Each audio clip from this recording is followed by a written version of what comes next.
আমাদের জীবনটা খুব ভালোই কাটতেছিল আমার হাজবেন্ডকে নিয়ে। আমার তো অনেক সুখের একটা জীবন ছিল, যেটা আমি আসলে ভাষায় বলতে পারবো না। মানে আমার গায়ে একটু মানে কোনো রকম মানে একটু ব্যথা লাগলে মনে হতো যে তার জন্য কলিজাটা ছিঁড়ে গেল। খুব ভালোবাসতো আপনাকে? আমাকে প্রচন্ড ভালোবাসতো।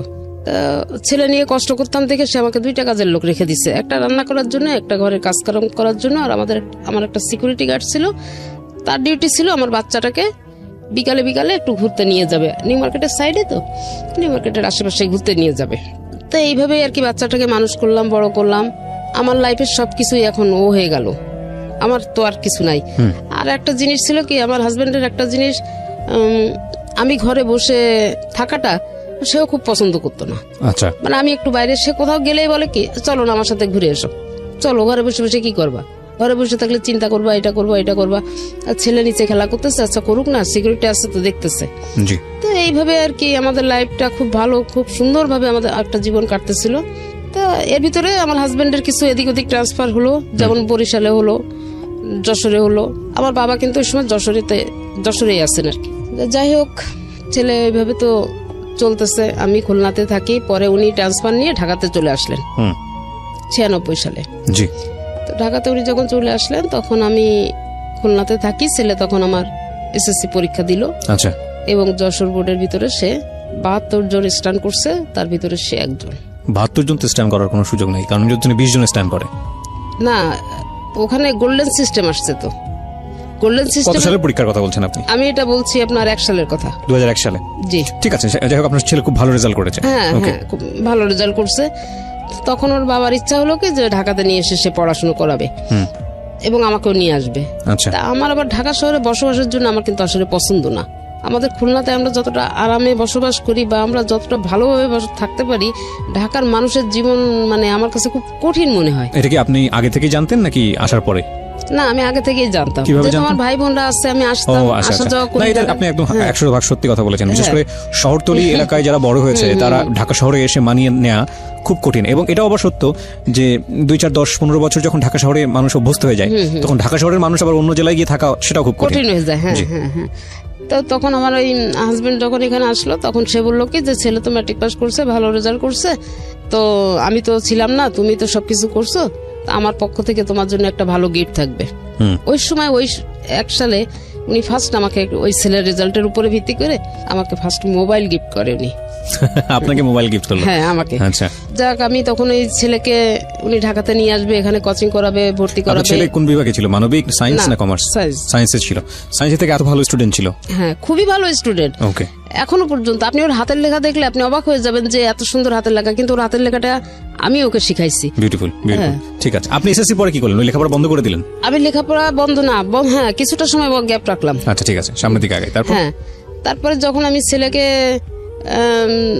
ছেলেকে জেলা স্কুলে দিলাম, তখন আমি ওই ছেলেকে যখন পড়াইতাম, আমি নিজেও টিচার পড়াতো, তারপরে তো আমাকে গাইড করতে হতো কিছুটা।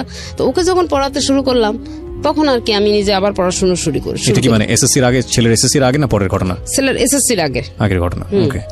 আমি আবার পড়াশোনা শুরু করি এবং আমি ওই সময় আবার যাই হোক, আমি পরবর্তীতে আর কি এটা আবার আমি এসএসসি পরীক্ষা দেই। এসএসসি দেন নাকি এইচএসসি? এসএসসি দিই।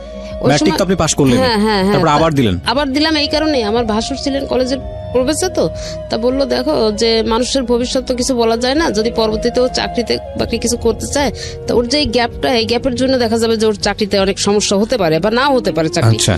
তো ও নতুন করে আবার শুরু করুক, আবার নতুন করে এসএসসি পরীক্ষা দিলেন, পাস করলেন? হ্যাঁ, তখন আমি পরীক্ষা দিলাম, পাস করলাম, ম্যাট্রিক পাস করলাম, ইন্টার করলাম, ডিগ্রিও করলাম। তারপরে আমার ছেলে ম্যাট্রিক পাস করলো। আচ্ছা, ম্যাট্রিক পাস করলো। হ্যাঁ, আমরা যে গল্পে ছিলাম, যেখানটায় ছিলাম যে আপনি ঢাকায় আসার কথা বলছিলেন আপনার জামাই। হ্যাঁ, তারপরে যখন ঢাকাতে চলে আসা হলো, এখানে কোচিং করার পরে ছেলে রাইফেলস পাবলিকে পরীক্ষা দিল, ভর্তি পরীক্ষা দিল, ওখানে টিকে গেল। আচ্ছা। তো টিকে যাওয়ার পরে ওর বাবা ওকে ওখানেই ভর্তি করলো এবং তখন আমাকে বললো যে এরকম ছেলে তো চান্স পেয়ে গেছে, তুমি ওখানে একা একা কি করবে, তুমি চলে আসো। আমার এটা খুব একটা বেশি ইচ্ছা ছিল। চলে আসো মানে কি, মানে আপনার জামাই তখন ঢাকাতে? হ্যাঁ, আমার জামাই তখন ঢাকাতে। উনি কি করতো? উনি হাউস বিল্ডিং ফাইন্যান্স কর্পোরেশনের চাকরি করতেন। আচ্ছা, ওকে। তো আপনি ওখানে একা একা কি করবেন, এই জন্য ঢাকায় আসতে? হ্যাঁ, চলে আসতে বলছে, কিন্তু আমার এই বাড়ির মায়াটা ছেড়ে না আমি কোথাও গিয়ে থাকতে পারতাম না। আচ্ছা। তো তখন আমি, বাড়ি তখন কয়তলা হয়েছে আপনাদের? আমার বাড়ি অলরেডি তখন ডাবল ইউনিটের 4 তলা। 4 তলা বাড়ি। আচ্ছা। তা আমি তখন আর কি তাকে অনেক বোঝানোর চেষ্টা করলাম যে তুমি ছেলে চান্স পেয়েছে ঠিক আছে, কিন্তু ওকে আমার হাতে ছেড়ে দাও, আমি ইন্টারটা এখানে খুলনাতে করাই, তারপরে ও ঢাকাতে যে অনার্স করবে। তা ওর বাবা আপত্তি করলো, আপত্তি করলো। তখন আমি বললাম যে আচ্ছা ঠিক আছে। এই যে ইন্টারটা করাতে ঢাকাতে নিয়ে আসলো, তখন যেন ছেলে একটু কেমন হয়ে গেল। একটা পর্যায়ে ওর বাবা আমাকে বললো, ইন্টার পাস করার পরে ইন্টার লাস্ট সেকেন্ড ইয়ারে চলা অবস্থায় আমাকে একদিনকে বললো কি, ছেলে তো আমার কন্ট্রোলের বাইরে চলে যাচ্ছে, তুমি এক কাজ করো, তুমি ছেলে নিয়ে খুলনা চলে যাও। আচ্ছা, একবার ইন্টার পরীক্ষার আগ মুহূর্তে এটা? তখন আমি বললাম কি যে আমি তো প্রথমে তোমাকে এই জিনিসটা বলছিলাম, তুমি আমার কথাটা তো শুনলা না, এখন তো নিয়ে আসছো, এখন এই মুহূর্তে তো আমি নিয়ে যেতে পারবো না ছেলে। তা বললো কি যে তাইলে আমি এখন কি করব, কারণ আমি সারাদিন অফিসে থাকি আর তুমি এই ঢাকা খুলনা দৌড়াদৌড়ি করতে থাকো, ছেলে কি করে না করে আমি তো কিছু বুঝি না। এরপরে আমি এখানে একটু অবজেকশন দিলাম যে না, ও ইন্টারটা করুক, তারপরে দেখা যাবে কি করা যায়।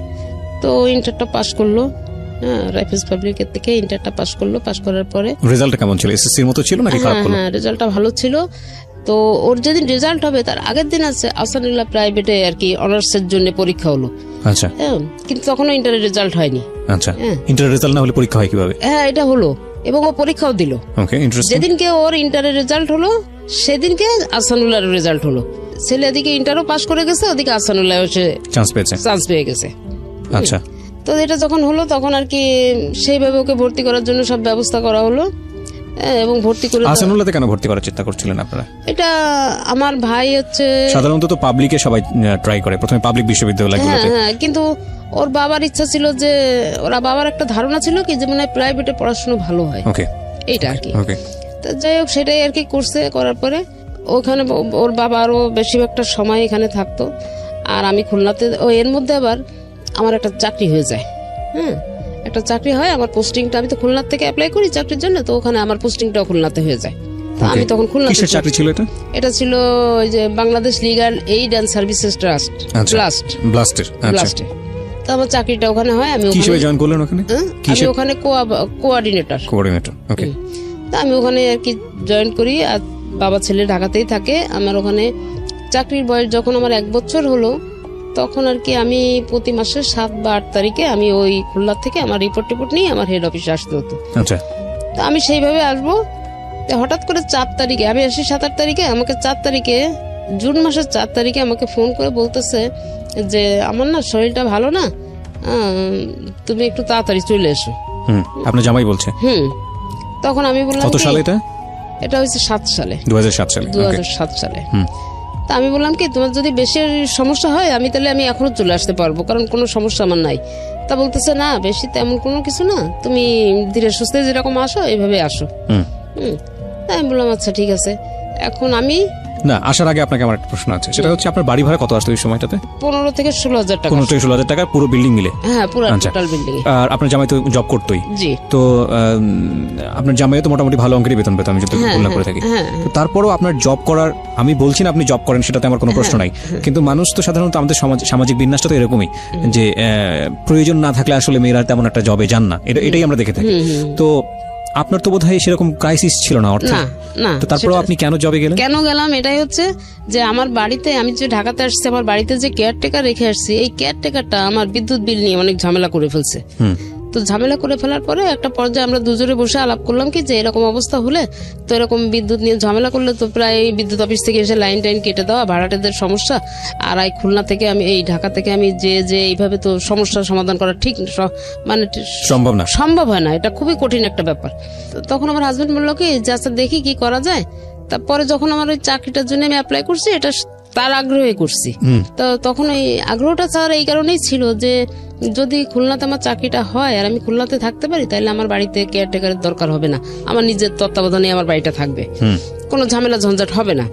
তো এটা বললাম। তখন আমি আর কি যখন চাকরিটা হলো, বলুন তারপরে তো আমি অফিস থেকে বাসায় গেছি। বাসায় যাওয়ার পরে আর কি এমনি উনি মানে নিজে যখন দুপুরে সকালে যে অফিসে গিয়ে আমাকে একটা ফোন দিত বা বাসা থেকে বের হওয়ার সময় ফোন দিছে, দুপুরে যখন সে খেতে বসবে তার আগে এই অফিসেই তো খাওয়া দাওয়ার সিস্টেম ছিল তার, অফিস দুপুরে খাওয়া দাওয়ার আগে আমাকে ফোন দিত, কারণ আমি না খাওয়া দাওয়ার প্রতি আমার আবার একটু খুব অনীহা।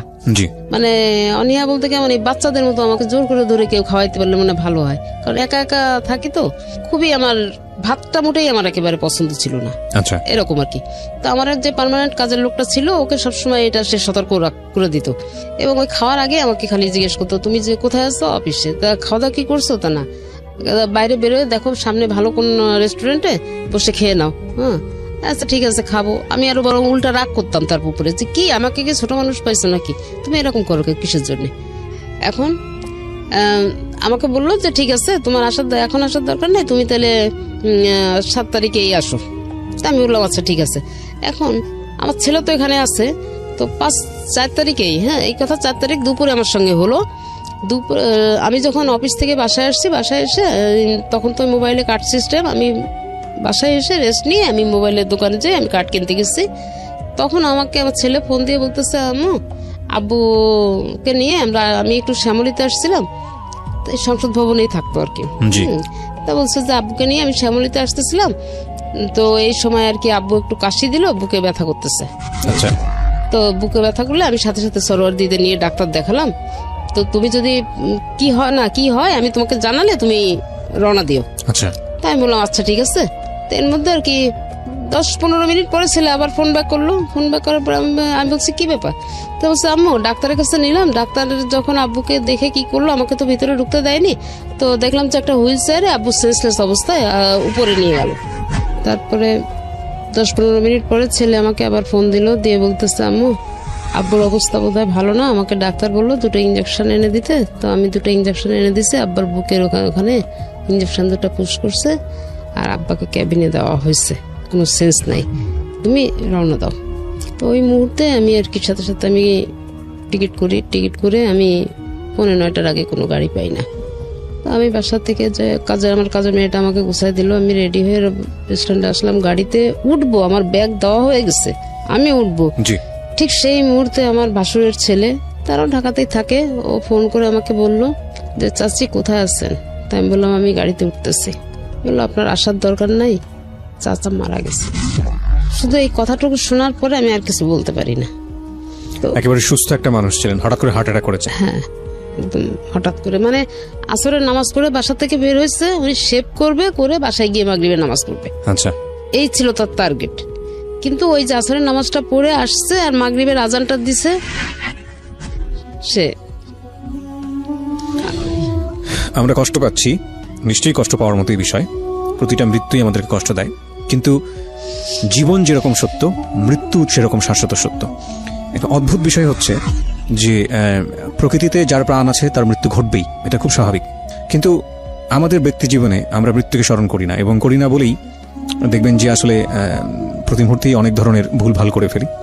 চিন্তা করে দেখুন, আপনি একটা মানুষ, এই মুহূর্তে যারা আমার রেডিওটা শুনছেন, লাখ লাখ মানুষ আপনারা শুনছেন, লাখ লাখ মানুষ, কিন্তু একবার যদি খুব খুব মানে গভীরভাবে একটু চিন্তা করে দেখেন যে এমনও হতে পারে আজকের এই অনুষ্ঠানটি আপনার জীবনের শেষ শোনা অনুষ্ঠান, কিংবা এই রাতটি আজকে আপনার জীবনের শেষ রাত, কিংবা আমি কিবরিয়া আমার জন্য হয়তোবা এটা আজকের জন্য মানে আজকের মতো শেষ অনুষ্ঠান হতেই পারে। যে কোনো মুহূর্তে এমন হতে পারে যে অনুষ্ঠানটা করে বাড়ি ফিরতে পারবো না, সৃষ্টিকর্তা হয়তো বা নিয়ে যাবেন।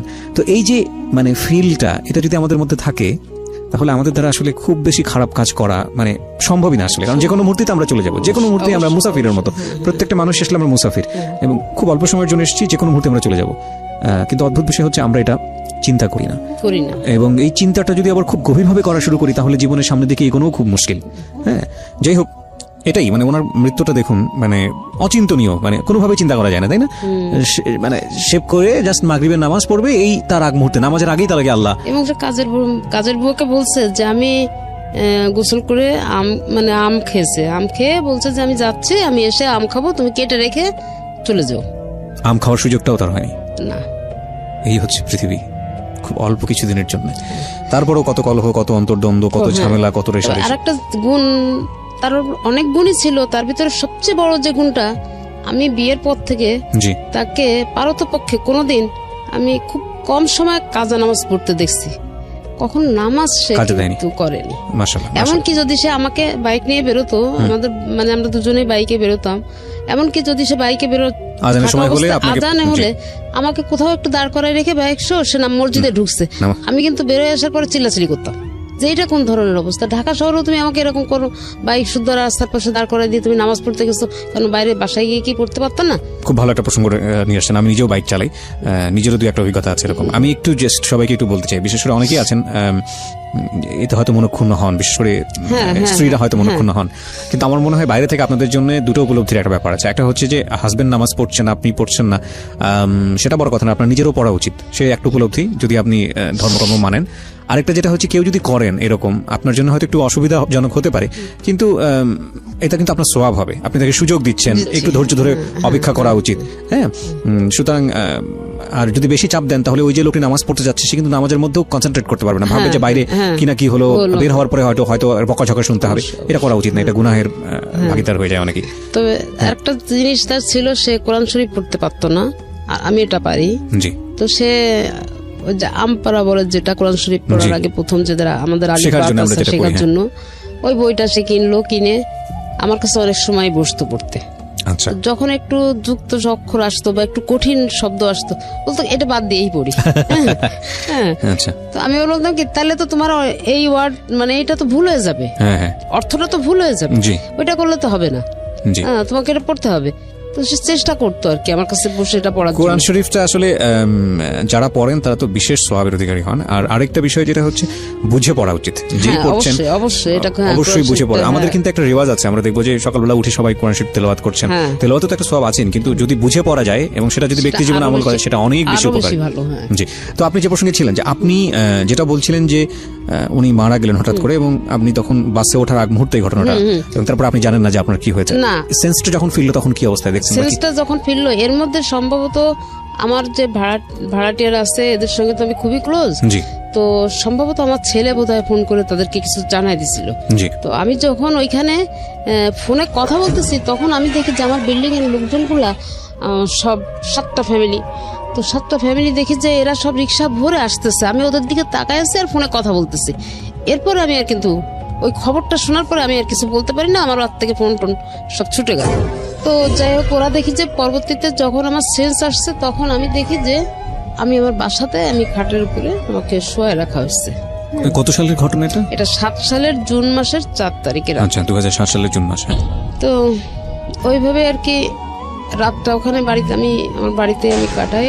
এদিকে আমার ভাই বোন যারা আছে তারা সবাই মিলে, ছেলে সহ ভাই বোন সবাই মিলে তার ডেড বডি গ্রামের বাড়ি আমার যশোরের শ্বশুর বাড়ি, ওখানে নিয়ে যায়। আপনি কি ওই সময় যাননি? আমি রাতে যাইনি, আমি ভোরবেলা উঠে, মানে এরা তো ঢাকা থেকে লাশ নিয়ে যাবে, আমাকে ছেলে বললো কি তুমি ভোরে রওনা দিও। আচ্ছা। আর ওর ফ্রেন্ডদেরকে বলে রাখছে যে এরকম তোরা মাইক্রো ভাড়া করে আম্মুকে গাড়িতে উঠাই দিস, আর সাথে কে কে আসতে চায় তাদেরকে দিয়ে মোটামুটি গাড়িটা রওনা করে দিস, আমি এখান থেকে আম্মুকে নামাই নিব। তো সেইভাবে আমরা। আপনার ছেলে তখন কিসে পড়ছে? হাসানুল্লাহতে? হ্যাঁ। আচ্ছা। তো তখন আর কি আমি চলে, আমার মা, আম্মা, আমি এবং আমার ওখানে আশেপাশে আরো এক অফিস কলিগ 5 জন আছে, তারা অনেক ভাড়াটিয়া, সবাই মিলে মোটামুটি 2টা মাইক্রো নিয়ে আমরা বাড়িতে আসি, যশোরে আসি। আসার পরে আমি যখন বাড়িতে আসি, ওই গাড়িতেই আমি সেন্সলেস হয়ে যাই আর কি। যখন আমাদের বাড়ির রোডটা ঢুকে না, তখনই আমি সেন্সলেস। তো ওই অবস্থায় আমাকে বাড়িতে ঢুকানোর পরে কিভাবে কি করছে না করছে আমি জানি না। তো যখন আমার সেন্স আসলো, আমাকে ধরে নিয়ে আমাদের উঠানের ভিতরে নিয়ে গেল, দেখলাম আমার হাজবেন্ডকে তখন গোসল করাচ্ছে। আমাকে পাশে একটা চেয়ার দিল, আমি বসলাম, তাকে গোসল করাচ্ছে, কিন্তু আমি কোনো কথা বলতে পারছিলাম না। তো গোসল করানোর হয়ে গেল, কাপড় টাপড় আমার সামনেই কাপড় টাপড় পরালো, সবকিছুই করলো। এরপরে তাকে যখন তার লাশটা নিয়ে ওখান থেকে সরাই নিল, নিয়ে মসজিদের কাছে রাখলো, আমাদের পারিবারিক মসজিদ, পারিবারিক গোরস্থান। তো মসজিদের কাছে যখন রাখছে, তখন প্রচন্ড একটা ঝড় আসলো, কোনো বৃষ্টি না, এত পরিমাণ একটা বাতাস আসলো যে যেমন কেমন যেন তোলপাড় হয়ে গেল, মানে 2-5 মিনিটের ভিতরে। তখন এই খাটিয়াটাকে মসজিদের ভিতরে নিয়ে রাখছে। তারপরে যখন ঝড়টা কমলো, তখন তাকে বাইরে নিয়ে আসা হলো জানাজার জন্য। তা আমাকে নাকি ওখানে নিয়ে গেছিল তাকে দেখানোর জন্য, কিন্তু আমি দেখতে পারি নাই, মানে আমার সেন্স ছিল না, বুঝতে পেরেছি, মানে আমি দেখতে পারি নাই। তো ওই অবস্থায় আমাকে ওখানে একটু রাখলো, কিছুক্ষণ পরে আমাকে আবার ঘরে নিয়ে আসা হলো। পরে জানাজা হলো, মাটি হলো, সবকিছুই হয়ে গেল। এরপরে 3 দিন পরে আমি বাড়িতে সব মিলাটিলা দিয়ে আমরা সুস্থভাবে আমি খুলনাতে আবার ফিরে আসি। যেদিন আমি খুলনাতে ফিরে আসি ওই দিনকে রাতে ফিরে আসার ব্রেন স্ট্রোক না মাইন্ড স্ট্রোক করে। আচ্ছা, মাইল্ড স্ট্রোক, যেটাই হোক না কেন ব্রেন ছিল। হ্যাঁ, স্ট্রোক করে। তো রাত 12টার পরে ঘটনা ঘটে। তো আমার একটা ভাড়াটিয়া ছিল অল্প বয়সী। তো ছেলেটা ও আবার আমাদের ওখানে একটা ক্লিনিকের চাকরি করে। জি। ও তাড়াতাড়ি করলো কি, ওইটা হচ্ছে গিয়ে অ্যাম্বুলেন্স খবর দিল, দিয়ে আমাকে সাথে সাথে হার্টের একটা ডাক্তার ওনার ক্লিনিকে নিয়ে গেল। জি। নিয়ে ওখানে 2 দিন রাখা হলো। রাখার পরে আমি যখন একটু সুস্থ হয়ে কথা বলতে পারছি, তখন খালি একটা কথাই বললাম যে আমাকে বাসায় নিয়ে চলো, আমি এখানে থাকবো না, আমাকে বাসায় নিয়ে চলো। মানে আমি বাসায় আসার জন্য খুব অস্থির। জি। তখন আমাকে বাসায় নিয়ে আসলো। এই আস্তে আস্তে আস্তে আস্তে আমি চাকরিটাও ছেড়ে দিলাম। আমি কিন্তু ওই মুহূর্তেই চাকরিটা ছেড়ে দিলাম। চাকরিটা ছেড়ে দিয়ে আমি ওইভাবেই আসি। মানে আমি যেন কেমন একটা হয়ে যাচ্ছি তখন থেকে। আচ্ছা। আমার ভিতরে আস্তে আস্তে পরিবর্তনটা আসতে শুরু করে, এবং পরিবর্তনটা আস্তে আস্তে তখন আমি দেখি কি যে আমার ছেলেটাও যেন কেমন হয়ে যাচ্ছে। তখন চিন্তা করলাম যে আমি তো গেলাম, ছেলেটাও নষ্ট হয়ে যাচ্ছে, নষ্ট হয়ে যাবে। এইভাবে ঘরের ভিতরে সারাদিন দরজা আটকায় দিয়ে যে খাওয়া নেই দাওয়া নেই পড়ে আছে খুলনাতে। তা আমার আম্মাকে বললাম যে মা তুমি আসো আমার কাছে, নাহলে তো আমি পাচ্ছি না। তা আম্মা আমার কাছে অনেকদিন ছিল আর কি। তো থাকার পরে যাই হোক ওই রান্না বান্না করতো বা ছেলেটাকে একটু খাওয়াইতো, আমাকে ওরকম খাওয়ার কথা বললে আমি চিলাচিলি করে উঠতাম। তো এইভাবে আর কি আমাদের মোটামুটি যাচ্ছে। তখন আর কি ওই যে আমার 3 তলা ভাড়াটি আছে, এই হচ্ছে ওই 3 তলাতে থাকে। তখন আর কি ওই ছেলের ওই অবস্থা দেখে আমাকে একদিনকে বলতেছে, আচ্ছা ছেলেটা এই অবস্থা, ছেলেটার তো আসলে পাগল টাগল হয়ে যাবে, তো ওকে একটা কাজ কামে তো দিতে পারতেন। তাই বললাম ভাই আমার এখন ওই ধরনের মন মানসিকতা নাই যে আমি ওকে কাজে দিব, এখন আমি নিজেই চলতে পারছি না, তো আর একটু সুস্থ হই তারপরে দেখি চিন্তা ভাবনা করবো। আচ্ছা। তখন ওই মুহূর্তে উনি বলতেছে আমার অফিসের ম্যানেজারটা চলে গেছে, তা আমার অফিসে কেউ একটু কাজ করবে। আমি বললাম যে ঠিক আছে আপনি ওর সাথে একটু কথা বলেন। তখন আর কি ওকে ডাক দিলাম, ও আসার পরে ওর সঙ্গে কথা বললো। তো ও বললো ঠিক আছে কাকু, আমি আপনার অফিসের যে কদিনের সমস্যা আমি করে দেই না। কিন্তু ওর তো লেখাপড়া করার কথা তখন, কিন্তু ও লেখাপড়া ছেড়ে দিল। বাবার মৃত্যুর পর লেখাপড়া ছেড়ে দিল। এটা তো একবারে মানে আমার কাছে বেমানান ঠেকছে। এত ভালো স্টুডেন্ট হঠাৎ করে লেখাপড়া কেন ছেড়ে দেবে? তখন আমি ওই তো এই যে কাজের ভিতরে তখন আমি ওকে বুঝাতে লাগলাম যে তুমি না আর যাই করো তুমি লেখাপড়াটা করো। তো অনেক ওই গ্যাপ দিল, মানে একটু গ্যাপ গেল। গ্যাপ যাওয়ার পরে অনেক বুঝাতে তখন ও আবার আমাকে উল্টা বুঝাতে লাগলো। সবাই দেখে দিয়ে সবকিছু হয় না। হ্যাঁ, আমার পড়াশোনা করতে এখন আর ভালো লাগে না, একটা সময় ভালো লাগছে, এখন ভালো লাগে না, তুমি কেন আমাকে জোর করো? হ্যাঁ আচ্ছা দেখবো, তুমি বলতেছো তখন আমি চিন্তা করে দেখবোই করবো। পরে যাই হোক এইভাবে আর কি মোটামুটি অনেক কষ্ট করে আমি অনেক চাপের মুখে রেখে ভালোবেসে বুকে ঝুঁকে আদর যত্ন যাই করার করে মোটামুটি অনার্সটা করাই দিলাম। অনার্সটা করার পরে এখন ওই অফিসে কাজে গেল না, ওখান থেকে আর কি কাজ কাম করতো। কি টাকা পয়সা পাইতো না পাইতো এটা কখনো আমার কাছে বলতো না, দিত না। আর আমি এটা জিজ্ঞাসা করলে বলতো কি যে জাস্ট ম্যানেজার নাই, আমি একটু কাজ করে দিচ্ছি, সে কিছু দিলে দিল না দিলে আম্মু এটা নিয়ে তোমার কোনো টেনশন করার দরকার নেই। তাই বললো আচ্ছা ঠিক আছে।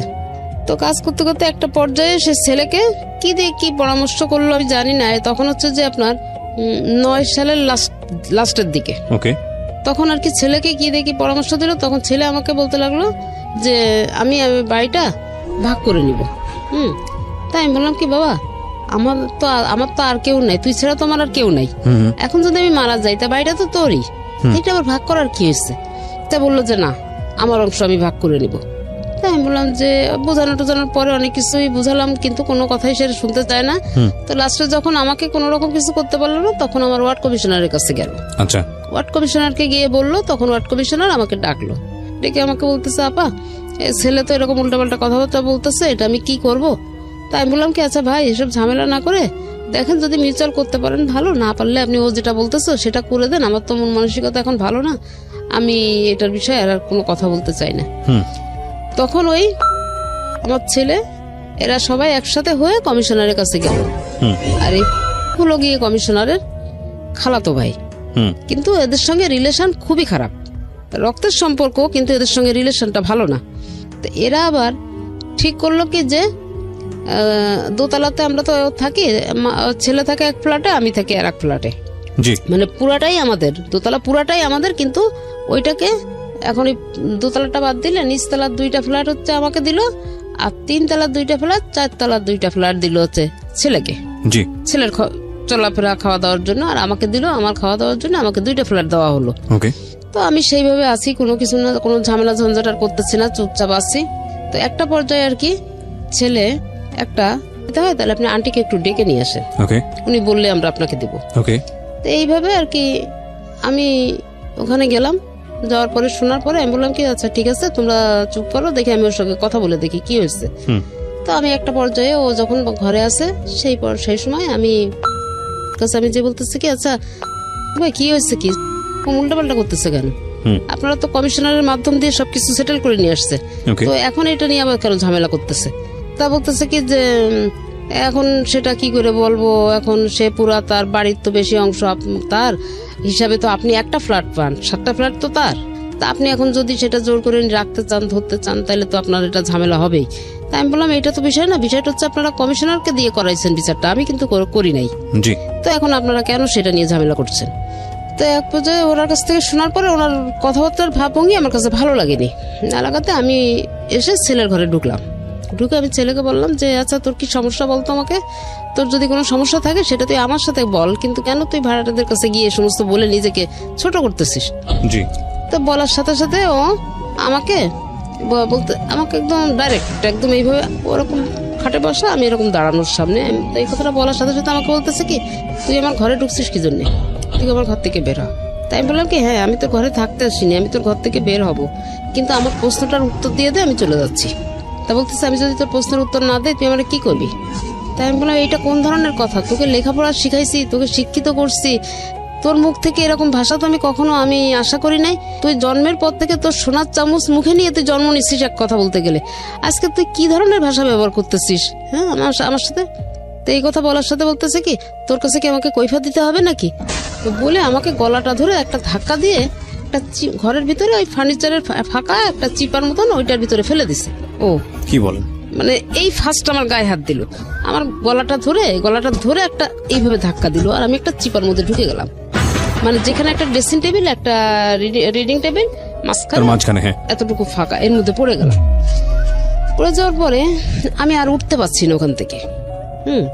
তো যাই হোক অনেক কষ্ট করে আমি খুব চেষ্টা করে আমি আর কি উঠলাম ওখান থেকে। ওঠার পরে আমি উঠে ওকে ঠাস করে একটা চড় লাগাই দিলাম। চড় দেওয়ার পরে ও কি করলো, আমার হাতে আমার এই বা হাতটা স্পন্ডালাইসিসের সমস্যা আছে, তো আমার হাতটাকে মোড়ায়ে ধরে আমাকে ফ্লোরে ফেলাই দিল চিৎ করে, একদম পুরা চিৎ করে ফেলে দিয়ে আমার এই 2টা পা এক জায়গায় করে ও একটা পা দিয়ে চেপে ধরছে, আমার পাটা চেপে ধরছে, আর একটা হাত দিয়ে আমার হাত ধরছে, আর একটা হাত আমার এই জায়গাটায়। ওহো, মানে আমার জিভ অলরেডি বের হয়ে গেছে, মানে আমার মনে হচ্ছে কি এই মুহূর্তে আমি শেষ। এখন আমি যে কোনো রকম নিজেকে ওর কাছ থেকে ছাড়াই নিব, আমি এরকম কোনো সুযোগ পাচ্ছি না।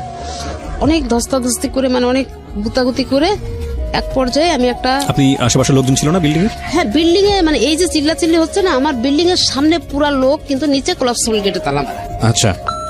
সিঁড়ির ভিতরে দাঁড়ায় এগুলা দেখতেছে এবং দেখতেছে, কিন্তু কোনো কথা নেই তাদের। আর বিল্ডিং এর লোকজন ওই একটু ডেয়ারিং টাইপের, মানে সত্যি কথা বলতে একদম আমি ক্লিয়ার যেটা বলবো সেটা হচ্ছে একটা সন্ত্রাসী, খুলনা শহরের সন্ত্রাসীদের ভিতরে সে একজন, এর পাল্লায় পড়ছে এই ছেলে। ওকে। তো যাই হোক আমি এখন ওইখান থেকে তো কোনো রকম তো ওকে লাথি, মানে অনেক চেষ্টা করে মোটামুটি একটু উঠলাম। তো আমি ওখান থেকে কোনো রকম ওকে ধাক্কাধাক্কি দিয়ে মানে একটু ছাড়াই আমি উঠলাম। উঠার পরে ও আমার হাত 2টা মোড়ায় পিছনে নিয়ে গেল, নিয়ে আমাকে ওর ঘরের থেকে আমার পিছনে ঘাড়ে হাত দিয়ে ধাক্কা দিতে দিতে ওর ঘর থেকে বারান্দায় বের করে নিয়ে আসছে। নিয়ে এসে আমার এখানে একটা ঘুষি মারছে চোখের মাঝখানে। হ্যাঁ এই ঠিক এই জায়গাটা একটা ঘুষি দেওয়ার সাথে সাথে আমার যে নাক দিয়ে রক্ত পড়তেছে না, মুখ দিয়ে পড়তেছে না, চোখ দিয়ে পড়তেছে, আমি কিছু বলতে পারবো না। লোকজন রাস্তায় সব জমা হয়ে আছে, সবাই দেখতেছে। মানে সে দৃশ্য, মানে আমি সেই মুহূর্তে আমার খুব মানে অবস্থা খুবই খারাপ ছিল, কিন্তু আজকে না এসব কথা বলতে আমার চোখে কখনো পানি আসে না। এক্স্যাক্টলি, আমি সেটাই চিন্তা করছিলাম যে আপনার পানি আসে না, আমার চোখে পানি আসছে না। আমি মাফ করবেন, আমি একটু ইন্টারাপ্ট করছি আপনাকে।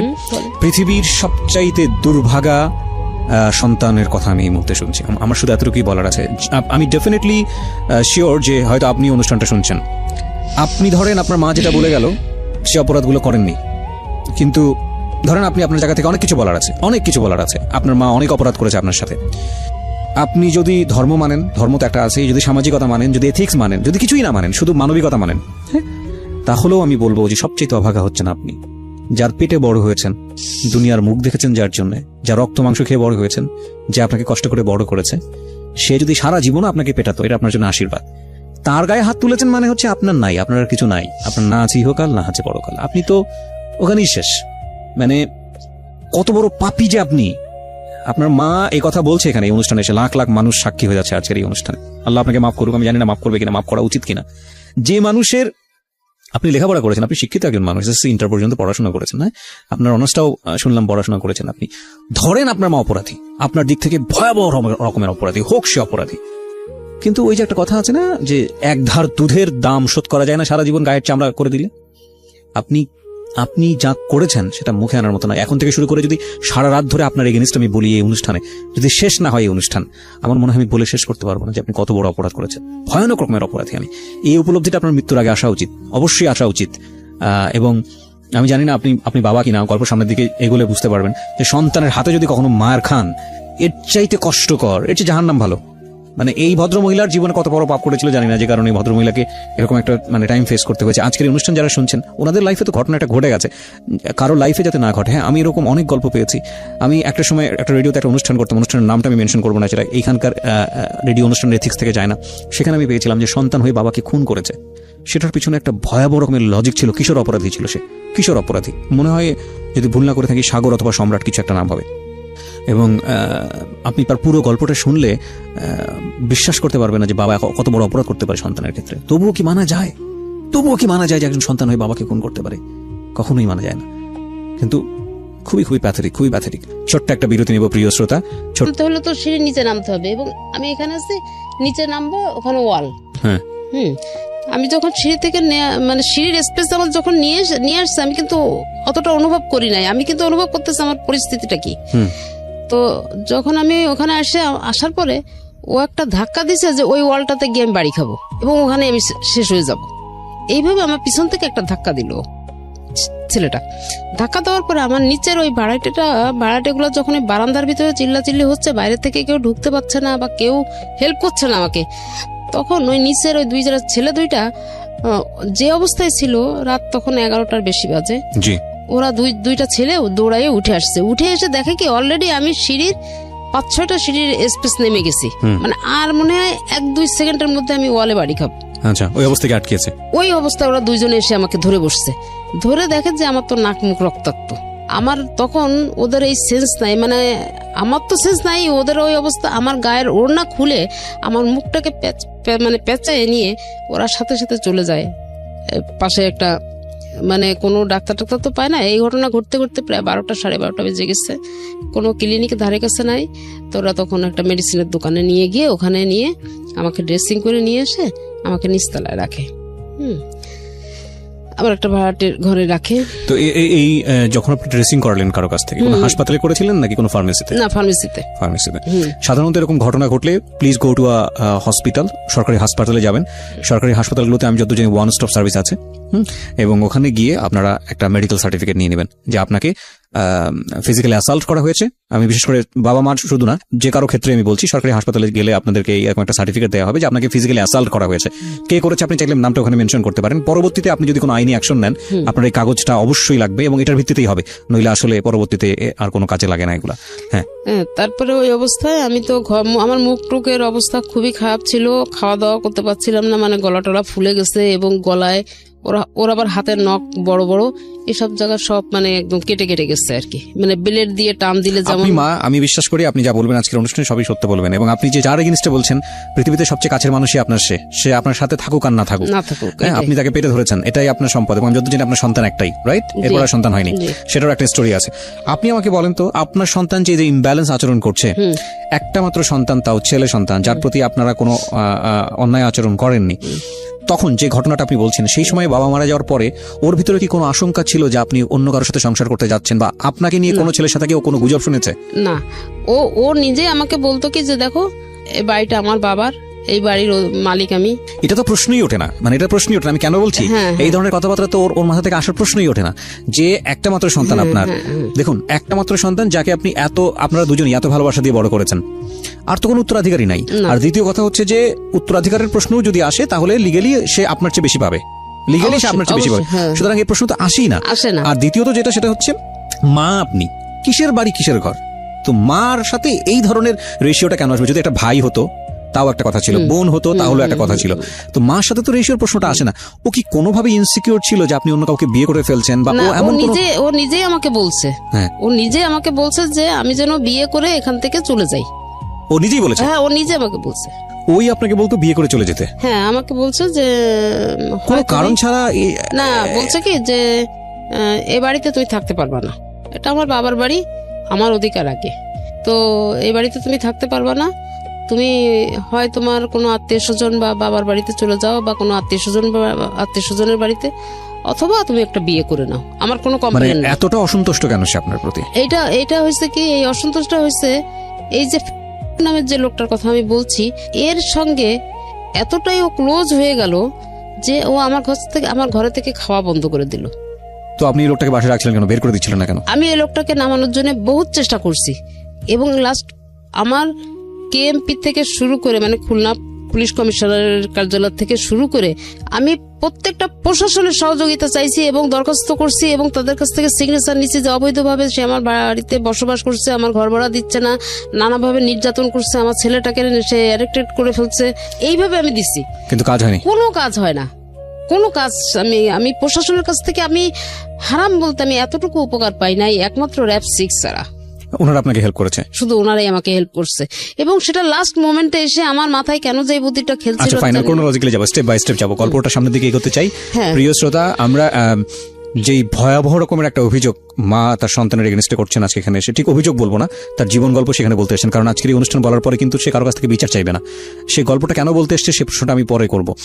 খুব ভালো হতো যদি ওনার সন্তানকে আমি মুখোমুখি করতে পারতাম, কিন্তু আমাদের অনুষ্ঠানের কিছু এথিক্স আছে, কিছু নিয়ম আছে। আমরা যখন অনুষ্ঠানটা শুরু করি তখন একটা ডিসক্লেইমার দিই ওখানে, যে এই অনুষ্ঠানে যে কথাগুলো যিনি বলেন এটা ইনভেস্টিগেটেড শোনা, এবং ওনার সন্তান সম্পর্কে এখানে বলছেন, আপনি সেটা বিশ্বাস করবেন কি করবেন না সেটা আপনার ব্যক্তিগত ব্যাপার। ওনার সন্তানের নাম আমরা এখানে প্রচার করিনি, এবং একই সাথে উনি যার এগেনস্টে এখানে কমপ্লেন করেছে ওনার ভাড়াটিয়া, তার নাম আমরা প্রচার করিনি, যাতে করে সুনাম তাদের যে মানে কোনো দুর্নাম না হয়। আমরা সচেতনভাবে চেষ্টা করি এই নামগুলো হাইড করে যাওয়ার জন্য। তবে একটা কথা ঠিক, আমরা আপনাকে উৎসাহ দেই না এই অনুষ্ঠানটা বিশ্বাস করার জন্য। যদি আপনি বিশ্বাস করতে চান আপনার মতো করে আপনি করবেন, শিক্ষণীয় পার্সপেক্টিভ থেকে, কারণ এটা ইনভেস্টিগেটেড শো না। অফকোর্স এটা ইনভেস্টিগেটেড শো না। একজন এসে বলে গেলেন, সেটা কতটুকু সত্য কতটুকু মিথ্যা সেটা তার উপর নির্ভর করে। এবং খুব কষ্ট হচ্ছে যে যদি এখানে এসে ভাই তার বোনকে নিয়ে বলতো, বা বোন এসে তো যদি ভাইকে নিয়ে বলতো, আমি তাকে বলার সুযোগ দিতাম না, আমি তাকে অনুষ্ঠানে গল্পই বলার সুযোগ দিতাম না।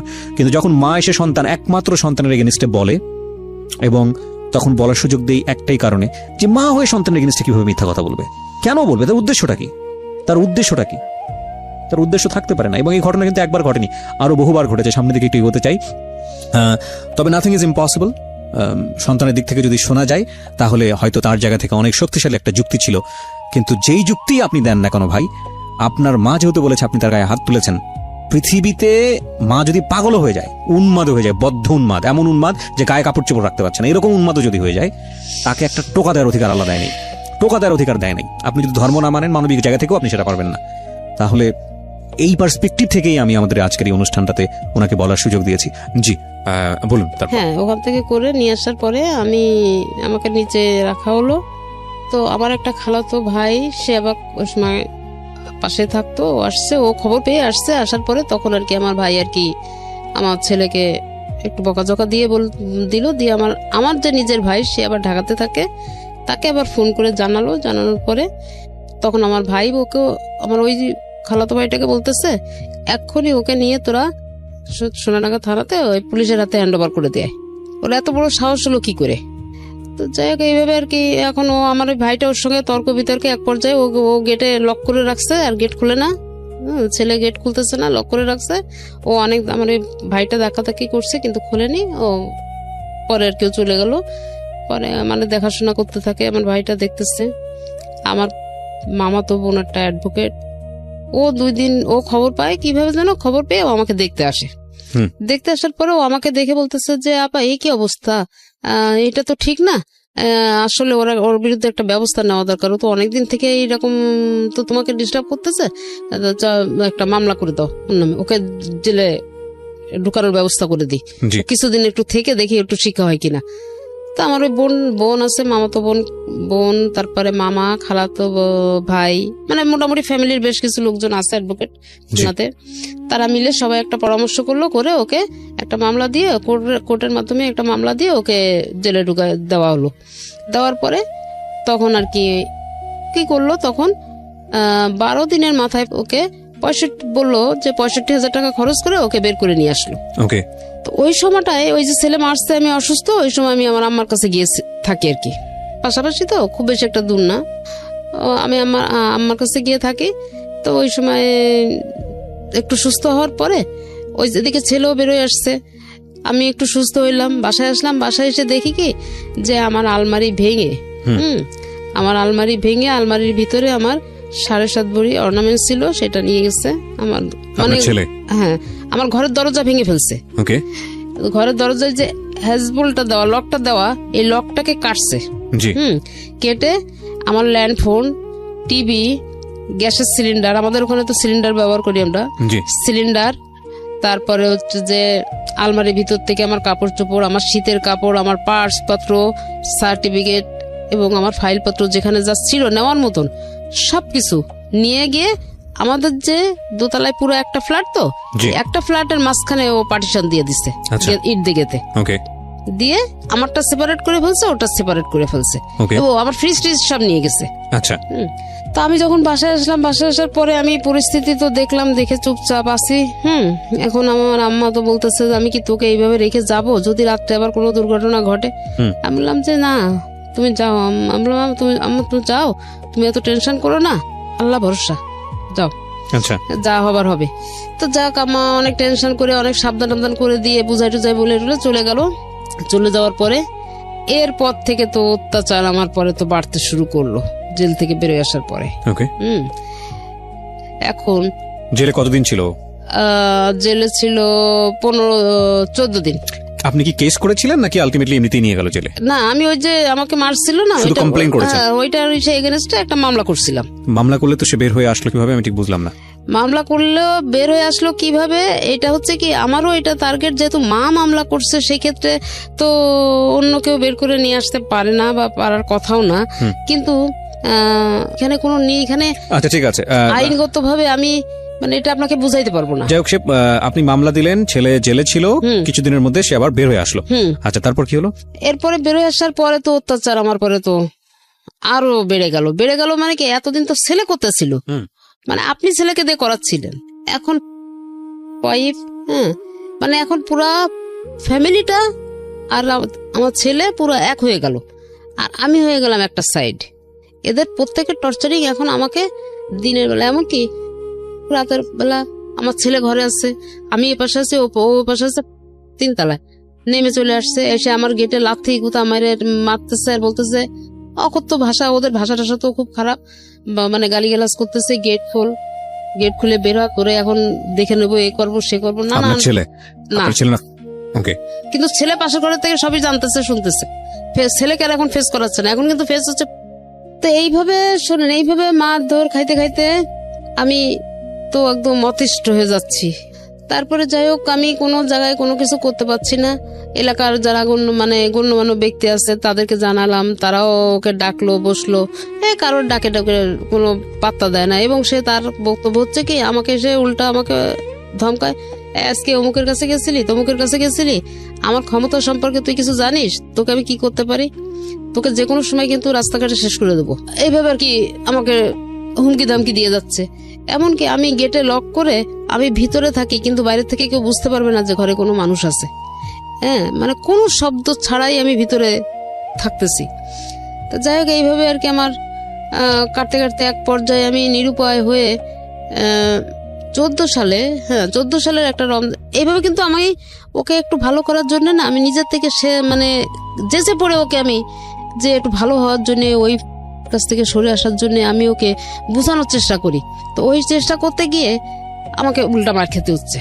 কিন্তু সেই মার খেয়েও আমি কিন্তু ওকে পায়ে ধরতেছি, আমি পায়ে ধরছি, আমি ছেলের পায়ে ধরছি, আমি পায়ে ধরে বলতেছি বাবা আমি তো দুটো পায়ে ধরি, তুই ছাড়া আমার দুনিয়ায় আর কেউ নাই, তুই আমাকে এইভাবে মারিস না, তুই আমাকে এইভাবে অত্যাচার করিস না, আমার সবকিছু কিন্তু তোর বাবা, আমি তোকে নিয়ে জীবনটা কাটাতে চাই, আমি যে কদিন বেঁচে থাকবো আমি তোকে নিয়ে বাঁচতে চাই, তুই আমাকে এইভাবে ফেলে দিস না বাবা। হ্যাঁ, আর এই যে তোর সঙ্গে যা করতেছে না, এই বাড়িটা তোর কাছ থেকে ও যে কোনো কিছুর বিনিময়ে বাড়িটা তোর কাছ থেকে লিখে নেবে, এটা তুই বুঝতে পারতেছিস না, কেন তোর মাথায় এই কাজটা করতেছে না, বাবা তুই ওখান থেকে সরে আয়, তুই সরে আয়। এসব বলতে গেলে তখন ওই আমার তো মার তো খেতেই হয়েছে। পরে একদিনকে লাস্ট গত 14 রোজার দিন আমি ওকে আবার ওই ডাকলাম, ডেকে আমি বলতেছি বাবা রমজান মাস, তুই তো উপরে গিয়ে ইফতারি খাস, আমি তো ঘরে খাই, তা একটা দিন অন্তত উপরে কোথায় খায়? ঘরে খাওয়া দাওয়া সব ওখানে, মানে ও বাজার, ও যদি কিছু কেনাকাটা করে সেটাও ওখানে। এমনও আমি নিজের চোখে দেখছি, আমি এরকম আমার বারান্দায় বসে আছি, বারান্দার সিঁড়ি দিয়ে তো উঠতে হয়, আমার সিঁড়ির পাশেই বারান্দায় বসে আছি, দেখি 10 কেজি আম নিয়ে যাচ্ছে, 2টা প্যাকেটে 10 কেজি আম নিয়ে উপরে উঠতেছে রোজার মাসে। আমি একটা আমও সে বছর খেতে পারি নাই। তো ভাড়া কি ভাড়াটিয়ারা ওকে দিত না আপনাকে দিত? ভাড়া ওর অংশের ভাড়া ওকে দিত, আমার অংশের ভাড়া আমাকেই দিত। ওর এই যে মারামারির ঘটনাটা হওয়ার পরে আমি কমিশনারকে জানানোর পরে কমিশনার আর কি ভাগ করে দেয়, ভাগ করে তো দিছে আগে, তারপরে আমার ভাড়াটাও আবার নিবে। আচ্ছা, তো এটা নিয়ে আর কি তোর সমস্যা হয়। তো যাই হোক ওইভাবে চলতেছে। তো আমি একদিন করে বললাম যে বাবা রোজার মাস, রাত্রে ভোররাত্রে তুই কোথায় গিয়ে খাবি কি করবি, তা আমার সঙ্গে তুই ইফতারি করিস আর না করিস, অন্তত ভোররাত্রে আমার সাথে ভাত কাটা খাস। তো এই কথা বলার পরে বললো কি যে আমার কি খাওয়ার জায়গার অভাব আছে নাকি যে তোমার তা খাইতে হবে? তাই আমি বললাম না, এটা আমার মনে বলতেছে যে রোজার মাসে হয়তো বা খেয়ে থাকবি না খেয়ে থাকবি, তুই তো রোজা কখনো ছাড়িস না। তো যাই হোক আর কি অনেক বোঝানোর পরে ও আমার কথা শুনতেছে না, আমাকে ধাক্কা দিয়ে মানে ওর ঘরের বারান্দা থেকে বের করে দিচ্ছে, খুবই করতেছে। আর আমি খালি ওর পায়ে ধরে বলতেছি বাবা তুই একটু রোজার মাসটা আমার সাথে খা, না রে তোর কষ্ট হয়ে যাবে, তুই না খেয়ে রোজা থাকতে পারবি না বাবা। তো এগুলো বলা টলার পরে লাস্টে এক পর্যায়ে আমি যখন ওর পাটা আর কি ধরে আসছি ওই অবস্থায় ও আমাকে এইভাবে কোলে করে তুলে এইভাবে ধরে চেলে মারছে, মারার সাথে আমার এই পাশটা লাগছে বুঝছেন, কোমরের থেকে একদম পুরো এই সাইডটা লাগছে, প্রায় ব্যথা করে। আমি পেন ক্লিয়ার খাই, এটা খাওয়ার পরে একটু কমে, হয়তো দেখা যায় 5-7 দিন 1 সপ্তাহ ভালো থাকে। তো এই করতে করতে তো 4 বছর পার হয়ে গেছে, 5 বছর চলতেছে এই অবস্থায়। এখন তো আমার এই সাইড প্যারালাইজড হয়ে গেল হঠাৎ করে, এখন ট্রিটমেন্ট চলতেছে আর কি আমার পায়ের। তো যাই হোক করে কোনো রকমে আমি কিছু করতে পারলাম না, ওরকম ভাবেই চলতে থাকলে এর ভিতরে ও আবার অবশ্য একবার মোটরসাইকেল অ্যাক্সিডেন্ট করে ওর এই পুরো হাতটা, মানে এই পুরো 5টা আঙ্গুলের জয়েন্ট খুলে যায় এবং এইখান থেকে এই পর্যন্ত 6টা টুকরা হয়ে যায় ডান হাতের। তো তখন ওই হাসপাতালে ভর্তি হওয়ার পরে আমার মা ভাই বোন যারা ছিল খুলনাতে সবাই গেল, আমিও গেলাম। যখনই আমি গেছি আমাকে দেখছে, তখন বলতেছে যে কেন আসছো? আমি বললাম যে শুনলাম তুই অ্যাক্সিডেন্ট করছিস, তাই আমি আসলাম আর কি। এখানে তোমার আসার তো কোনো প্রয়োজন নেই, আমার অনেক লোক আছে। ফাইন, আমি না মানতে পারছি না। প্রথম কথা হচ্ছে যে কি করে, হ্যাঁ বাড়ি বিক্রি করে। ওকে, তো এইটার বাধা হয়েছিলাম আমি, যে কারণে সবকিছুতেই আপনাকে দেখতে পাচ্ছি না। এই একটাই কারণ, আমি যদি প্রথম চান্সে এটা রাজি হতাম তাহলে হয়তো জিনিসটা আজকে এত দূর পর্যন্ত আসতো না। আচ্ছা ঠিক আছে, বলো তারপর। তো যাই হোক আমি ওইভাবে হাসপাতালে তখন আমি ওকে দেখতে গেলাম, ওই যখন ওটিতে ঢুকাবে ওকে অপারেশনের জন্য, তখন আমি গেলাম ওখানে। যাওয়ার পরে আমারে বলতেছে যে তুই যদি এখান থেকে না যাস আমি ওটিতে ঢুকবো না, আমি কিন্তু এখনই এই হাসপাতাল থেকে বেরোয় চলে যাব। তো আমি বলতেছি কি কেন, আমি কি করছি তোর? তা বলছে কি যে তুই তো আমার জীবনটা শেষ করে দিলি। তা একদম এইভাবে কথাবার্তা বলতেছে। যাই হোক আমি, ওর বন্ধু বান্ধব ছিল, আরো লোকজন ছিল, আমি মান সম্মানের খাতিরে আস্তে করে ও 3 তলায় ছিল, আমি 2 তলায় এসে সিঁড়ির ভিতরে দাঁড়াই আসছি। যখন ওকে ওটিতে ঢুকাইলো তখন আমি ওটির সামনে গিয়ে দাঁড়ালাম। পরে যখন ওর অপারেশন করে বের করলো, তখন তো সেন্স ছিল না, তখন আমি কাছে গেলাম, মাথাটাতে একটু হাত টাত দিলাম, দিয়ে ওখানে কাছে কিছু সময় বসলাম। বসার পরে ওর বন্ধু বান্ধব বললো কি যে আন্টি আপনি এক কাজ করেন, আপনি বাসায় চলে যান, আমরা আছি, যদি কোনো সমস্যা হয় আমরা খবর দিব। আমি জানি যে আমার ছেলে আবার কোল বালিশ ছাড়া ঘুমাতে পারে না। তা আমি বাসায় গেছি, মানে ধরেন আমার বাসার থেকে ক্লিনিক পর্যন্ত আসতে 3 থেকে 4 মিনিট লাগে হেঁটে আসলে। তা আমি আবার এটা জানি, আমি তো ওটা জানি যে ও তো সেন্স ফিরলেই কোল বালিশ খুঁজবে।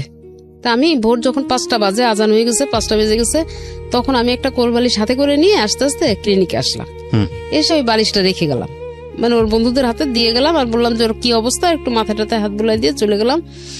চলে যাওয়ার পরে তারপরে ও জিজ্ঞেস করছে বালিশ কে দিয়ে গেছে, তা বলছে যে তা আন্টি এসে দিয়ে গেছে।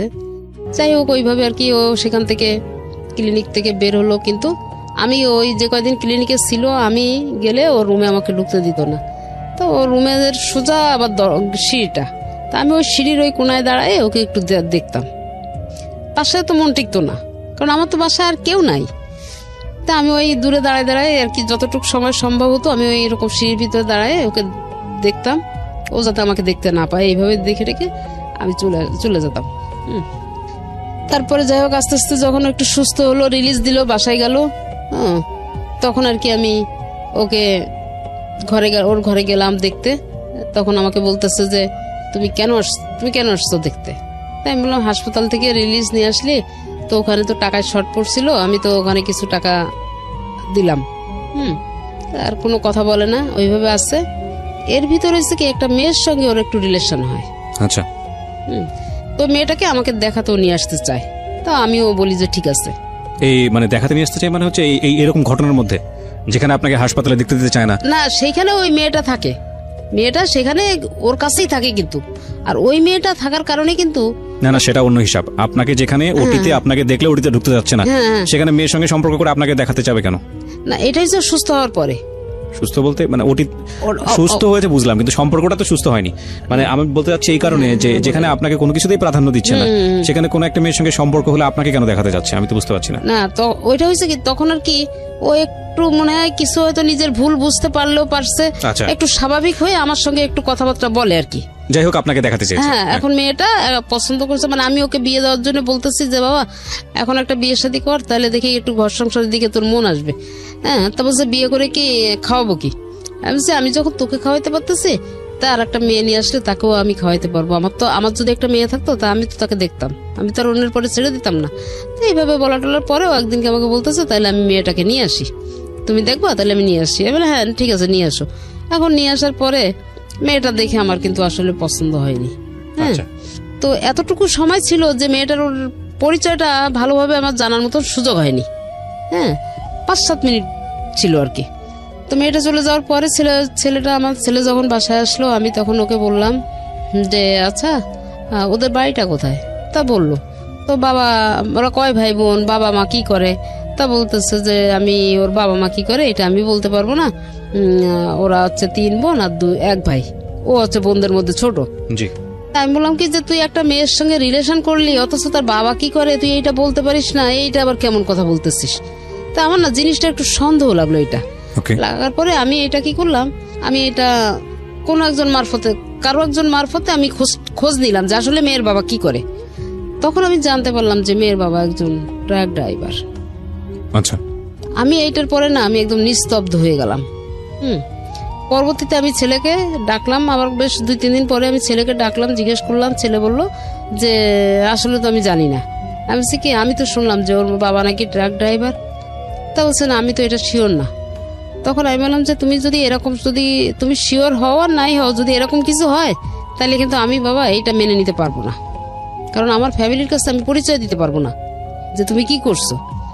তো এইভাবে আর কি মেয়েটার সঙ্গে ওই মেয়েটা এই কথাগুলো আমার ছেলে কিন্তু আমার মেয়েকে যে বলছে, বলার পরে মেয়ে আমার পরে আবার একটু ক্ষিপ্ত হয়ে আছে। তো একদিন এটা দিয়ে এই মেয়েটা আমার সঙ্গে আর কোনো যোগাযোগ করে না। হ্যাঁ, আগে একটু ফোনে কথা বলতো, ফোনে আমিও কথা বলতাম, ও কথা বলতো। একদিন আমি ফোন করলে ও উল্টা আমাকে খুব ঝাড়ি দিচ্ছে মেয়ে। তখন আমি আবার মানে একটু আনইজি ফিল করতেছি যে কি ব্যাপার, কি হইলো। তো যাই হোক আমি আর তারপর থেকে মেয়ের সঙ্গে কোনো যোগাযোগ করি না। আর এদিকে হচ্ছে এর কাছে বাড়ি বিক্রি হবে, ওর কাছে বাড়ি বিক্রি হবে, সে তার কিন্তু ওই বাড়িটাই এখন সবকিছু হয়ে গেছে। আচ্ছা, এটা বিক্রি না করা পর্যন্ত সে আর ঠান্ডা হচ্ছে না।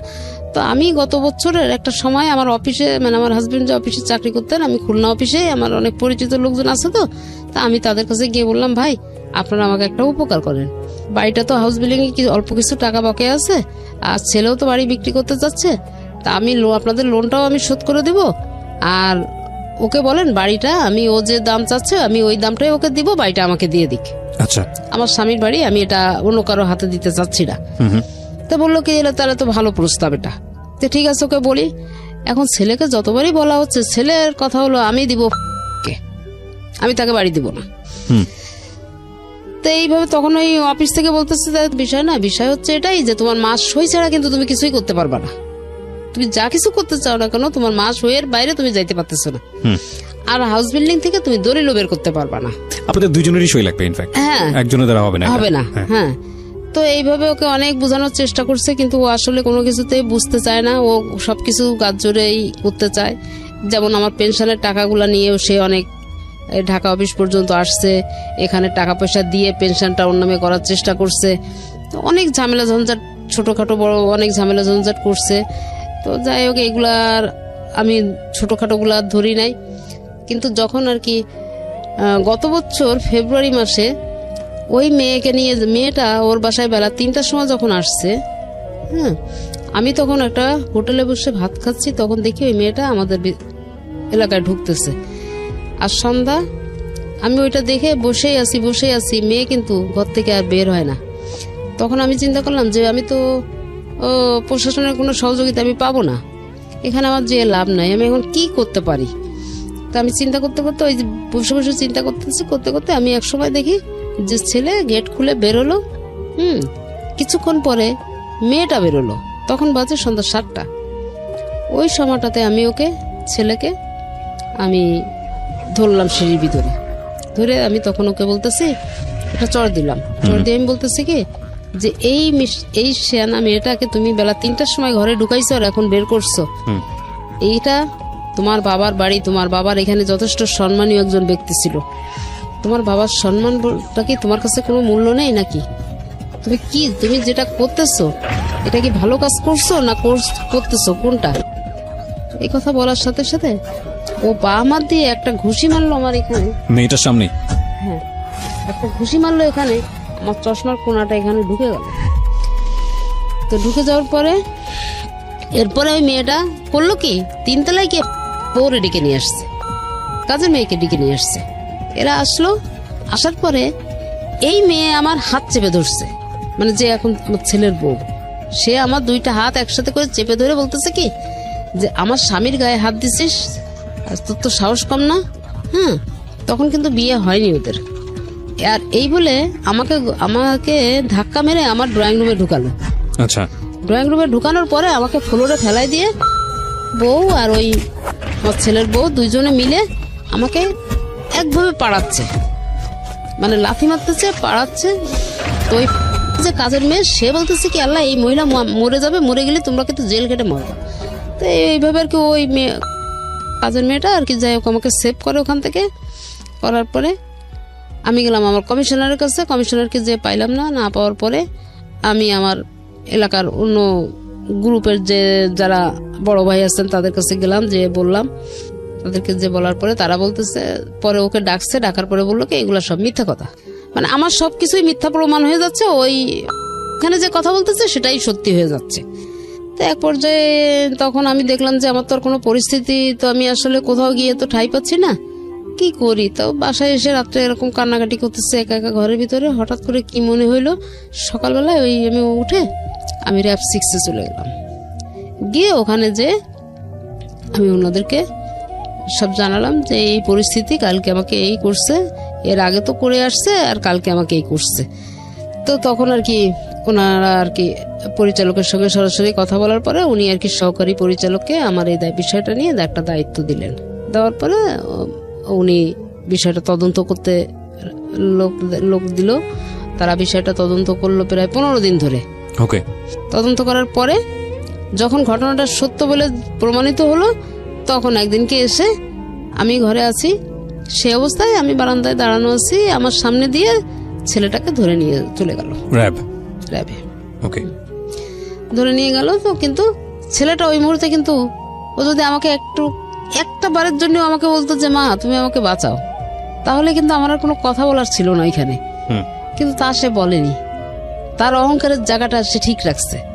হ্যাঁ, তো যাই হোক ছেলেকে নিয়ে চলে গেল। ওই দিনকে নিয়ে যাওয়ার পরে ওকে র্যাবের যা ব্যবস্থা নেওয়ার সেটা নিল। দ্বিতীয় দিন যখন ওকে আবার ওই নাকি নিয়ে রিমান্ডে নেওয়ার টাইম ছিল 5টায়, তো র্যাবের অফিস থেকে আমাকে তার কতটুকু ব্যথা লাগতেছে তো এইটুকু বুঝুক আর কি। এই কথার পরিপ্রেক্ষিতে তো ছেলেও দাঁড়ায় আছে, আমিও দাঁড়ায় আছি।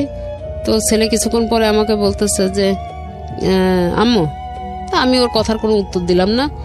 পরে আমার দ্বিতীয় ডাক দেয়, তখন আমি তাকালাম, তাকাই বলছি কি যে কি হয়েছে, কিছু বলবা? তা বলতেছে যে আমি এমন কি অন্যায় করছিলাম যে আমাকে এত বড় কঠিন শাস্তি দিলা? তাই আমি বললাম তুমি না আমাকে বলছিলা যে তোমার নাকি প্রচন্ড ক্ষমতা খুলনা শহরে, তোমার ক্ষমতা সম্পর্কে নাকি আমার কোনো আইডিয়াই নেই, তোমরা টাকা পয়সার বিনিময়ে অনেক জায়গায় কিনে রাখছিলা, কিন্তু আমি সেটা পারি নাই। তা আমি শেষ পর্যন্ত আমি মায়ের গুতা খাইতে খাইতে আমি এখন এমন একটা অবস্থায় এসে দাঁড়াই গেছি যে আমি এই কঠিন একটা ডিসিশন নিতে বাধ্য হয়েছি, তুমি ওকে বাধ্য করছো। হ্যাঁ, তা বলছে আমি কি এত বড়ই অপরাধ করছি? আমি বলছি কি, তো অপরাধ সবাই করে, কেউ কম আর কেউ বেশি, কিন্তু তোমার পরিমাণটা এত বেশি হয়ে গেছিল যেটা আমি আর নিতে পারছিলাম না, তাই আমাকে একটা কঠিন ডিসিশন নিতে হলো। তো যাই হোক এইভাবেই করার পরে ছেলে দেখে যে তবুও মা আমি তো স্ট্রং হয়ে আছি, আমার চোখে কোনো পানি নাই, কোনো ওই নাই, যেটুকু কথা বলার শুধু মুখে বলে যাচ্ছি, কিন্তু আমার যে ভিতরটা কি হয়ে যাচ্ছে এটা তো আমি কাউকে দেখাতে পারছি না, বলতেও পারছি না। তারপরে না ও এসে আমাকে জড়ায় ধরছে, জড়ায় ধরে ও কাঁদতেছে। তখন আমি আস্তে করে ওকে আমার গায়ের থেকে হাত দুইটা নিয়ে আমি সরাই দিয়ে বললাম যে বাবা এখনো সময় আছে, ভালো হয়ে যাও। এটা বলে আমি ওকে সরাই দিলাম, কিন্তু তারপরেও কিন্তু আমি ভেঙে পড়িনি, মানে আমার চোখ দিয়ে ও এক ফোঁটা পানি দেখতে পাইনি। তো খালি বললো কি জাম্মু তুমি এত কঠিন হয়ে গেলে? আমি বললাম কঠিন হয়ে যায়, আমাকে কঠিন হইতে তো বাধ্য করছো তোমরা। তা ওখানে যখন আমি অভিযোগ করি তখন এই নামটাম সহই আমি করছিলাম, এবং জানে যে আমি ওর নামে এবং আমার ছেলের নামে কমপ্লেন করছি, এই কারণে এখন আমাকে প্রচন্ড আকারের ভয় পায়। তো সেইভাবে আছে। ছেলে বিয়ে করছে, আমি বউটাকে নিয়ে আসি, ছেলে বউ নিয়েই আমি আসি গত বছর থেকে সংসারে। আমার ছেলে কোনো টাকা পয়সা বা কোনো খরচ খরচা কোনো কিছুই বহন করে না, কিন্তু আমি ছেলে বউকে নিয়ে আমি কিন্তু সংসার চালাই দিচ্ছি। কিন্তু ওই যে ভাগাভাগিটা আমাদের আছে না, ভাগাভাগিটা কিন্তু ঠিকই আছে। ওই ভদ্রমহিলাকে কি বিয়ে করেছেন? মানে হ্যাঁ হ্যাঁ হ্যাঁ, সেই মেয়েকে বিয়ে করছে, এবং মেয়ে অনার্স পাস করার পরে বিয়ে করছে, এই যে এবার মাস্টার্স পরীক্ষা দিছে। এই ঠিক আছে, আমি এগুলোকে না আসলে ক্লেম হিসেবে দেখতে চাই, এগুলো আপনার নিজের ঘরের গল্প, আপনি যাকেই বলেন না কারণ এখানে আপনার মান সম্মানই যাবে। আমি বরং সিচুয়েশনটাকে দেখতে চাচ্ছি এইভাবে যে কতটা ভয়াবহ তার মধ্য দিয়ে যেতে হয়েছে। আপনার ছেলেকে যদি আজকে আমি এখানে বলার সুযোগ পেত, সে নিশ্চয়ই আপনার বিরুদ্ধে তার 1000টা অভিযোগ থাকতো। আমি এই কথাটা বারবারই বলছি, 1000টা অভিযোগ থাকতো, কিন্তু আমি কোনোভাবেই মানতে পারছি না যে গায়ে হাত তোলার ব্যাপারটা। আমার সে কারণেই আজকে আপনাকে জীবন গল্পে বলার সুযোগ করে দেয়া। যত বড় অপরাধী তার মা করুক না কেন, যাই কিছু করুক না কেন, সন্তান তাকে গায়ে হাত তোলার কোনো এখতিয়ার নেই। এটা ভয়াবহ। আমি যতবার মুখ দিয়ে বলছি আমার কাছে মনে হচ্ছে যে পৃথিবী কম্পন হওয়ার মতো অবস্থা। এটা কি? এটা হতেই পারে না, এটা অসম্ভব। এবং সেই সন্তান তো মানে স্বাভাবিকভাবে স্বাভাবিক সেন্স নিয়ে বেঁচে থাকে কিভাবে? হোক মা পাগল হতে পারে, বদ্ধ উন্মাদ হতে পারে, যাই কিছু করুক না কেন, অসম্ভব, একেবারেই অসম্ভব। এই জায়গাটা থেকেই গল্পটা আসলে, মানে অন্য বিষয়ে হয়তো ভদ্রমহিলা দোষী, অন্য বিষয়ে হয়তো ভদ্রমহিলা এমন কিছু করেছে যে যাতে করে সন্তান হিসেবে মেনে নেওয়াটা খুব কঠিন, but no way physically assault করার কোনো অধিকার সন্তানের নাই, এবং এটা করতেই পারে না, করতেই পারে না।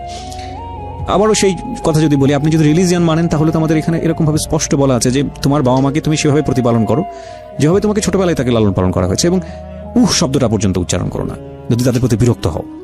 সেখানে গায়ে হাত তোলার প্রসঙ্গ চলে এসেছে, খুবই দুঃখজনক, খুবই দুঃখজনক।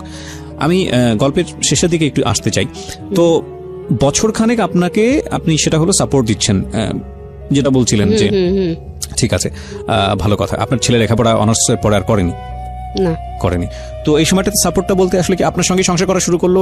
যে ভদ্রলোকের কথা বলছিলেন যে আপনাদের বাড়িতে থেকে এক ধরনের সন্ত্রাসী কার্যক্রম পরিচালনা করেছে, উনি কি এখনো আছেন না বের করে দিয়েছেন? এই আগামী 1 তারিখে তার নেমে যাওয়ার ডেট।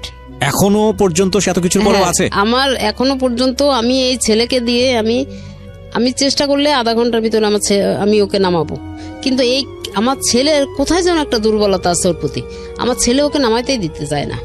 কি দুর্বলতা? বিয়ে করেছে কতদিন? বিয়ে করছে 1 বছর। 1 বছর যাবত সংসার ধর্ম করে খাচ্ছে তারা? সংসার ধর্ম আমার সাথেই আর কি, আমি একসাথে আছে, সবকিছু। আপনার সঙ্গে আছে। বাড়িটার কি অবস্থা? বাড়িটাকে, হ্যাঁ বাড়িটা নিয়ে হচ্ছে সেই বাড়ি তো ওদেরকে দিবে, এটাই হচ্ছে ওদের সঙ্গে একটা এগ্রিমেন্ট করা আছে। কাদেরকে? মানে ওই সাথে একটা এগ্রিমেন্ট করা আছে, বাড়িটা ওদেরকে দিবে। তো সেটা আর কি আমি শুধু, আমার কথা ছিল এটাই যে আমার জীবনে আমার শরীরে 1 বিন্দু রক্ত থাকতে আমি আমার বাড়িটা আমি দিতে দেবো না। হ্যাঁ, আর সে হচ্ছে ছাড়া দিবে না। তা লাস্টে একটা মিউচুয়ালের ভিতর দিয়ে যাই হোক আমি বাড়িটাকে রক্ষা করতে পারছি।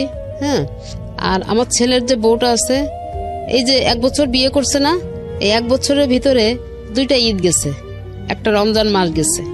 1 বছরের ভিতরে এই পর্যন্ত আমার ছেলে বা বউ একটা দিনের জন্য, একটা বেলার জন্য আমার সাথে বসে ভাত খাইনি। কিন্তু সংসারে আমি মাসে 20 থেকে 25 হাজার টাকা সমস্ত খরচ আমি বহন করি, কিন্তু আমার সাথে একটা ঈদের দিনও তারা আমার সঙ্গে 1 মুঠো ভাত খেতে পারেনি। এটা আমার সবচেয়ে বড় কষ্টের জায়গা। এই কষ্টগুলো হয়তো বা কোনোদিনও যাবে না, কারণ আজকে আপনি রেডিওতে যে গল্পটা বলে গেলেন এরপরে কষ্ট হয়তো আরো বাড়বে।